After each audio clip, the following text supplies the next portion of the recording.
What is the worst way that you have ever been fired?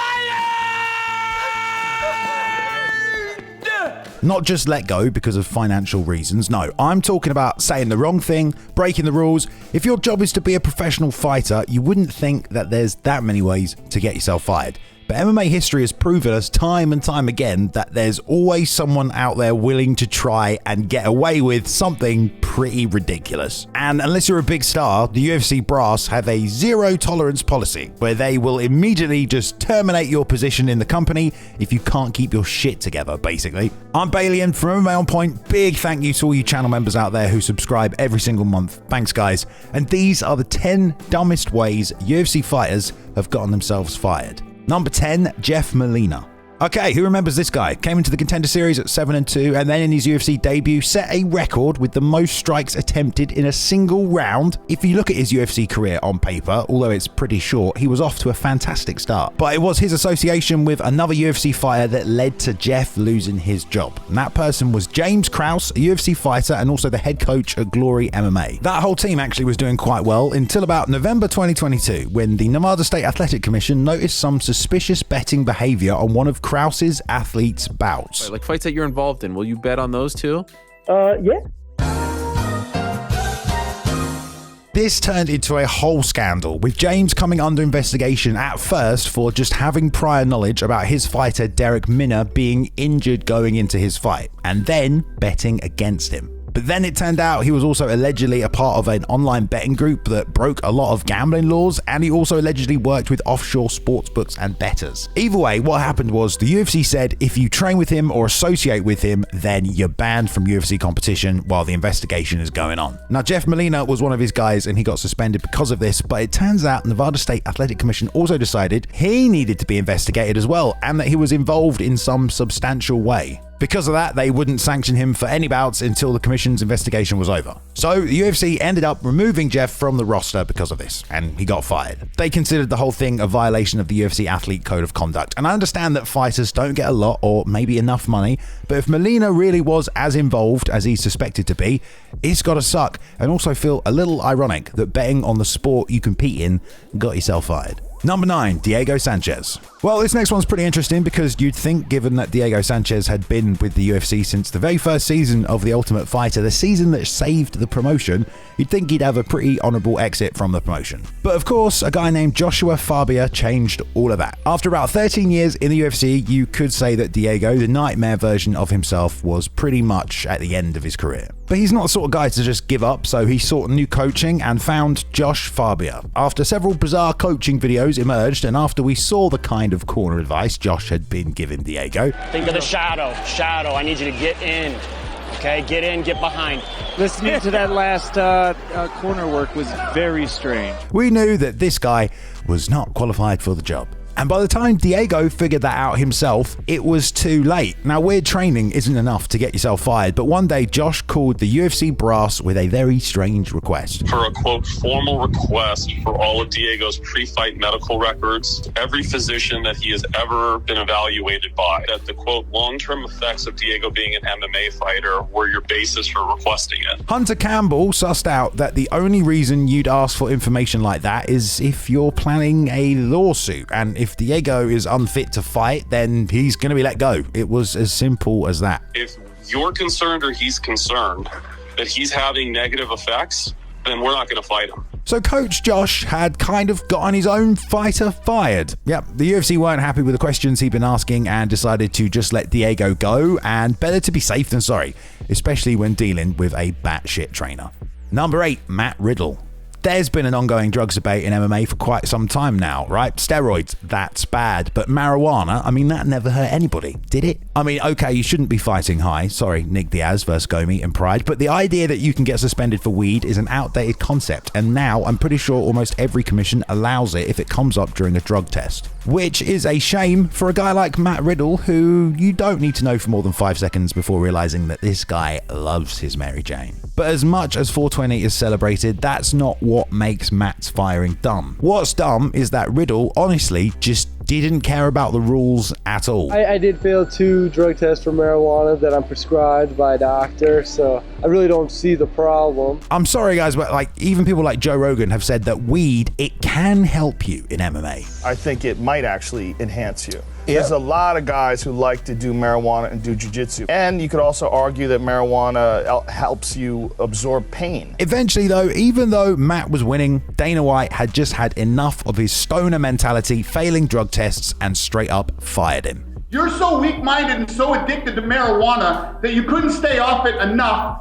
to pass a drug test 3 times a year. All you gotta do is just not get high for a few weeks, man. So yeah, fired for refusing to quit weed, I get it, but it was also a time where people were getting TRT use exemptions as well, and if Riddle had a medical card, well... They allow fighters like Vitor Belfort to take steroids. They let them take TRT, testosterone replacement therapy, and they think it's acceptable because they have a doctor's note. Number 7, Dennis Harmon.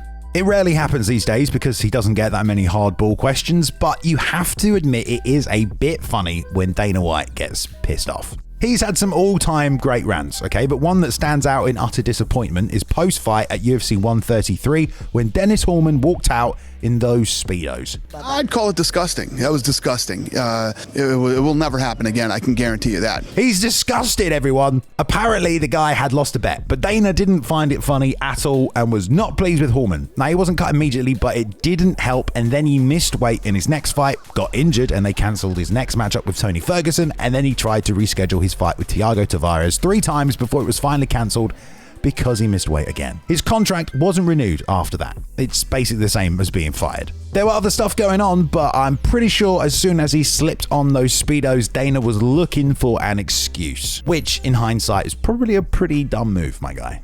Number 6, Caleb Starnes. It's not often you hear the words the laughing stock of MMA to describe someone's situation, okay? I mean, given what fighters do, not many people are going to laugh at their efforts, good or bad, as long as they try. But then again, those people probably haven't watched Nate Quarry versus Caleb Starnes, have they? A relatively unimportant fight at the time, but one that is now part of MMA legend. Why? Well, because all Caleb did was run away the entire time. Starnes did not show up to fight that night, and the crowd rained boos down relentlessly until Nate started mocking him by doing the running man dance. I don't think we need to translate what that meant. I know exactly what that meant. And the fight went down as just one of the worst performances in the history of the UFC. That's how you get the title, the laughing stock of MMA, and well, that was pretty much the reaction at the time. Dana made things pretty clear after that. You know, he doesn't belong in the UFC and he should find a new line of work. Honestly, there's dumb and there's not being able to hear the thousands of boos coming down on you and still not doing anything other than running away. Yeah, you're just not going to have a job come Monday, are you? It's the Ultimate Fighting Championship. I guess it's in the name, dude. Number 5, Muhammad Makhachev. It's said quite often in MMA, especially to fighters who get a bit heated, don't fight for free outside the cage, you're going to get paid to do it on fight night. Now sometimes guys like John Jones in DC, you know, the boiling rage just gets too much to handle. But you have to agree, if you're being paid to fight, it's pretty dumb to get fired for trying to fight someone before that happens, especially when you've already signed the contract with that person. That didn't stop Manel Kape and Muhammad Makhachev from clashing a few times backstage before their UFC fight though. 4 weeks out from their matchup, they went to the UFC PI and they crossed paths and they had a scuffle. So come fight week, when they met again, you know, something was bound to happen. Apparently Makhachev pretended he wanted a picture with Kape to say sorry, and then he sucker punched him. The UFC is in the business of putting on fights in front of large audiences, not in hotel lobbies. All these backstage antics just added up and security swarmed the cage before the fight even started. Oh my God, they're stopping Manel Kape from getting that in. They're going to fight. And the fight ended up being pretty boring in the end anyway, and Dana White decided just not to re-sign Makhachev. I think the PFL is going to get a great undefeated guy. What's crazier is that not even Makhachev's undefeated record or UFC win streak could save him. Number 4, Jesse Taylor. I always like telling new fans the story of Jesse Taylor, mainly because it's just impossible to believe that someone could do something so stupid, but this man was ready to risk it all. Jesse Taylor had been on The Ultimate Fighter when it was still popular, and by the end of the show and making it to the finale, he thought he was already a rock star, even though we're sponsored by Monster. In fact, he didn't lose on the show. Dana thought after he'd rampaged through a hotel in Vegas, he probably shouldn't be in the UFC. You're not ready.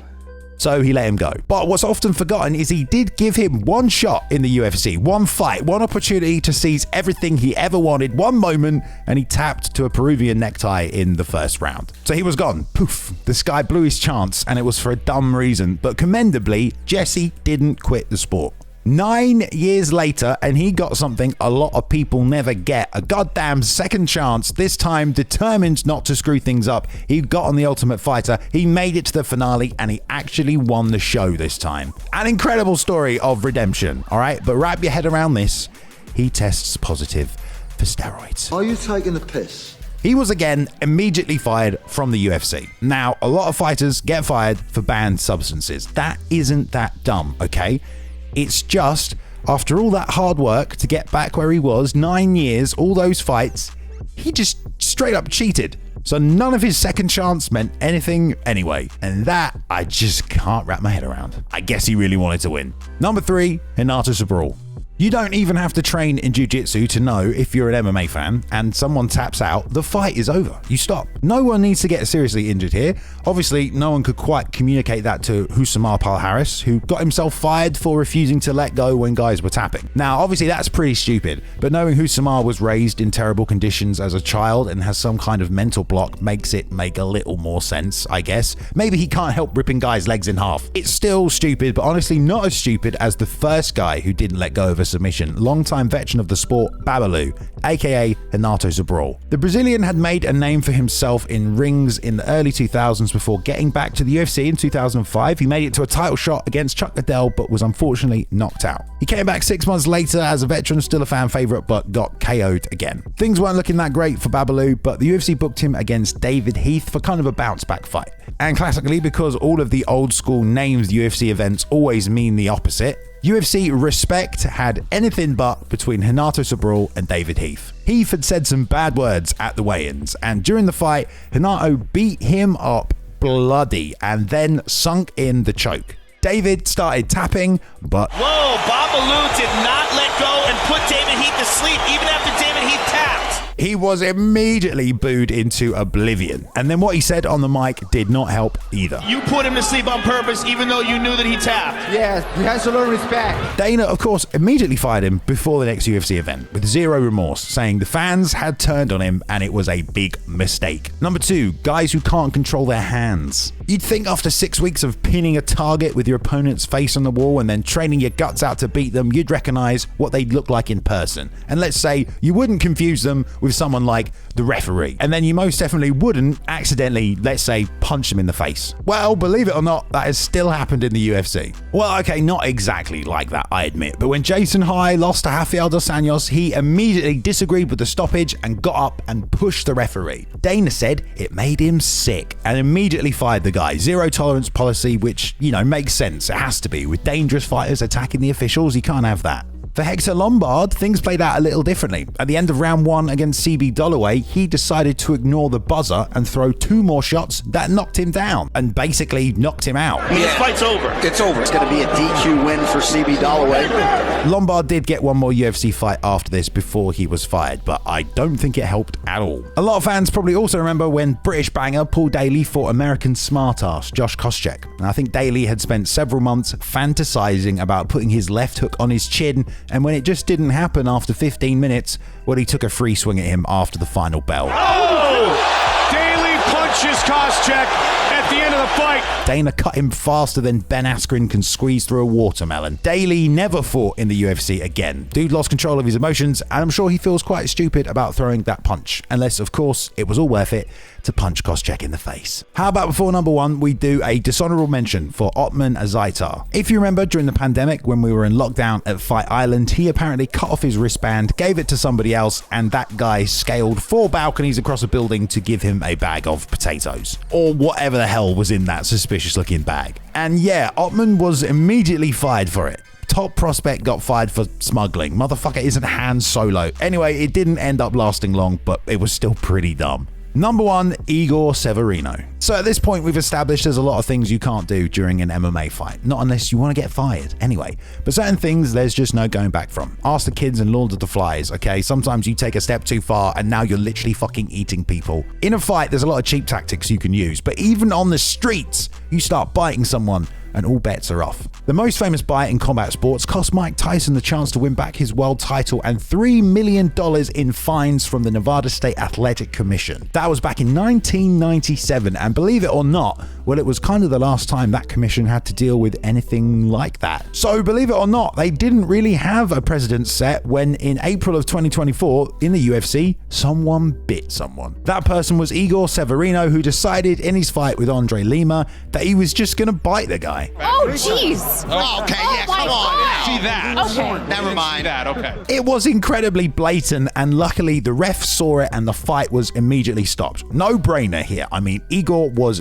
DQ'd and then immediately fired from the UFC. Don't ask me what the guy was thinking. It honestly not only has to be the dumbest thing to do, but the guy didn't even try and hide it. It was recommended he be suspended for 6 months, but they ultimately decided that wasn't enough time. He got 9 months in the end, and ultimately Igor said he got hit so hard he doesn't even remember what happened. But unless you're like practicing your biting moves at the gym, not sure why you use your teeth while on autopilot. Maybe he's got a zombie gene, or his favorite villain was Jaws. I don't know, we're mixing martial arts here, but we're not including biting. I want to shout out all the Hall of Famers. Thank you for supporting the channel, guys. We appreciate you each and every week for the support. It's just $2.99 if you want to join the channel members program, guys. You can get access to the unedited podcasts, access to the writers' meetings, and you get to hang out with us even more. If you enjoyed this video, let us know down below, okay? I want to hear your thoughts. Thank you for watching the video today. I'll see you in the next one. Bye.